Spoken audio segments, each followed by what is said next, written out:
Ujumbe wangu wa leo ni kilichomleta huyu Yesu duniani ni nini? Kile kilichomleta Yesu duniani ni kitu gani? Alileta nini? Alikuja kufanya nini? Alibeba nini? Tasoma ile kitabu cha Luka sura ya 19 mstari wa 10. Injili ya Luka sura ya 19 mstari wa 10.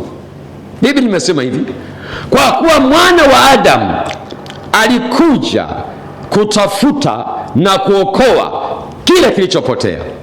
Umesikia? Kwa kuwa mwana wa Adamu alikuja kutafuta na kuokoa kile kilichopotea. Haleluya!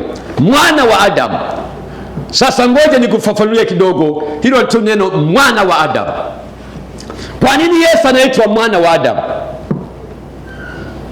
Nakumbuka aliitwa mwana wa Adamu, sio mpaka sasa Yesu anaitwa mwana wa Adamu.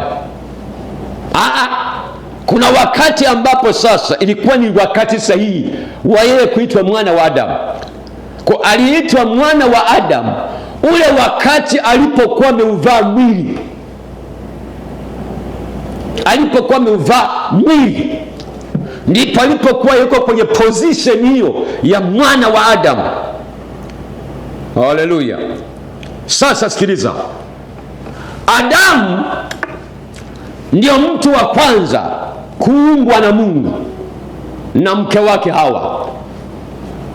Hawa waliumbwa na Mungu kabisa wakiwa wawili katika roho. Ile Mwanzo sura ya 1 mstari wa 26 na kuendelea.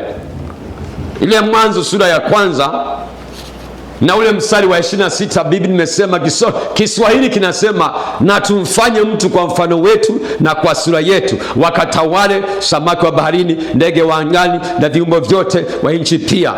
Unaona? Sasa maana yake anasema na tumfanye mtu. Lakini ukisoma tafsiri ya Kiebrania, yenyewe nasema Elohim, Yawe Elohimu akasema. Yaani ile neno tunaposema Mungu akasema, kwa Kiebrania wametumia neno Yawe Elohim. Yawe Elohim maana yake ni wenye nguvu watawala, kwa sababu Mungu anatenda katika ule utatu. Maana yake mbingu kabisa ni nchi ya kiroho ambayo ni serikali inayoundwa na wafalme watatu waliokubaliana kuwa na mfalme mmoja, na Hawa ni mmoja. Ukisoma Biblia katika muktadha wa kifalme utaelewa vizuri sana kwamba Mungu ni mfalme. Tunaposema mfalme wa mbinguni, Biblia inazungumzia mfalme na wana wa ufalme. Umeona?